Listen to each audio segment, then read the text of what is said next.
Le port du voile et le débat créé récemment par la commercialisation par certaines marques de vêtements à destination des femmes musulmanes. Non, ce n'est pas un phénomène de mode.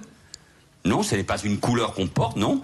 C'est un asservissement de la femme. Aujourd'hui, le chef du gouvernement en est certain. La question identitaire sera l'un des enjeux majeurs de la future élection présidentielle. Et pour réagir ce soir, Marwan Mohamed, directeur exécutif du collectif contre l'islamophobie en France. Bonsoir. Bonsoir. Il a raison ou pas, Manuel Valls, quand il dit ça? Manuel Valls, quand il dit ça, il est dans la droite ligne de son idéologie, de ses idées. Il est en train de se radicaliser. Il utilise des mots qu'il n'est même pas capable de définir. Et donc, il met l'incendie au pacte citoyen français.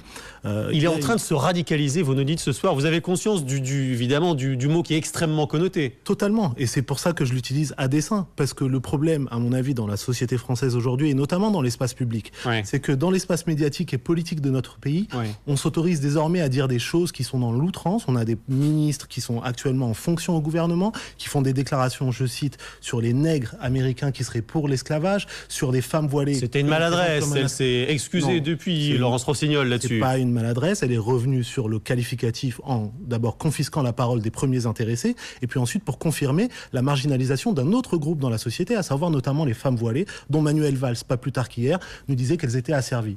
Monsieur Manuel Valls, en l'occurrence, c'est de quoi il parle quand il parle d'asservissement. L'asservissement, c'est quand un Premier ministre de la République s'écrase devant des dictateurs et des assassins pour leur vendre des contrats d'armes. Ça, c'est de l'asservissement. Est-ce que vous n'êtes pas aussi, vous, dans l'outrance quand vous dites ça? On rappelle que votre association, le collectif contre l'islamophobie en France, il est souvent pointé du doigt pour des liens avec des salafistes. Il y a des personnalités salafistes en France qui assistent à certains de vos dîners. Votre discours, il emprunte ça aussi.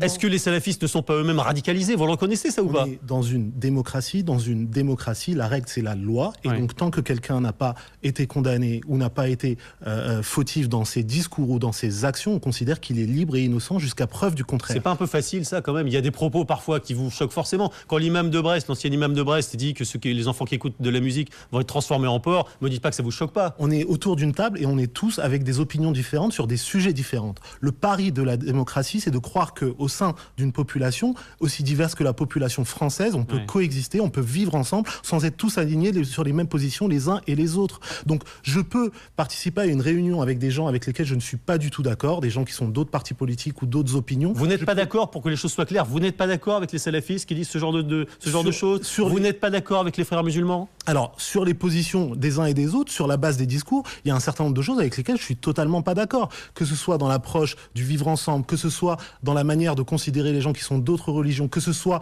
dans la manière de se définir comme citoyen ou en tant que musulman ou autre, d'accord, il y a des choses sur lesquelles, à la fois dans le discours comme sur le fond, je peux être ponctuellement... La burqa, par exemple. Ça vous choque, la burqa, ou pas? La burqa, jusqu'à preuve du contraire, tant que c'est un acte choisi, que ce soit à l'étranger ou dans une pratique culturelle, puisque quand on parle de burqa, c'est pas un phénomène qui existe en France, c'est une pratique culturelle qui existe dans des pays comme l'Afghanistan ou le Pakistan. Par contre, quand une femme décide de se couvrir les cheveux ou qu'elle décide de porter un voile, à partir du moment où c'est un choix... Vous pensez que c'est vraiment choisi à chaque fois?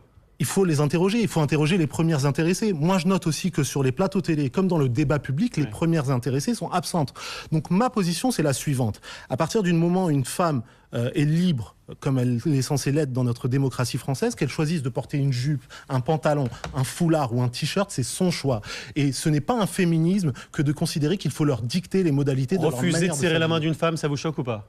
Je n'ai pas de commentaire à faire, j'ai pas une connaissance qui est que le mode de salutation obligatoire quand on se croise dans la vie, c'est de se serrer la main. Je fais la bise à certaines personnes, je serre la main à certaines personnes, et chaque citoyen est libre de cette... ça justifie tout, vous comprenez que ce soit choquant de refuser de serrer la main à une femme? Il y a un dispositif, là on est en train de le vivre exactement. On vient pour commenter les déclarations de Manuel Valls, et je finis... Mais parce que vous dites qu'il est radical, or évidemment on peut, dans ce que vous dites, entendre aussi des positions radicales. Votre questionnement et j'interroge la manière dont on est en train de discuter ensemble. On vient pour commenter les déclarations d'un politicien qui nous explique que des citoyennes françaises sont dans un mode d'asservissement et qui est en train de pointer du doigt 4 millions de musulmans, et je finis dans la position du musulman qui serait censé justifier des déclarations qui ne sont pas les miennes. Donc interrogez-moi sur ce que je dis et ce que je fais. C'est ce que je fais depuis tout à l'heure, je vous interroge sur ce que vous dites. Interrogez sur les déclarations d'un tel et d'un tel et d'un tel. j'arrive sur un plateau télé, vous me posez des questions sur ce que j'ai déclaré, sur ce que j'ai fait, je vous réponds sans problème. C'est pour clarifier les choses, c'est pour tenter d'entendre votre position claire. Voilà, vous interrogez un musulman pour lui demander de se justifier des déclarations et des uns et des autres, c'est précisément le mécanisme d'essentialisation qui participe aux amalgames.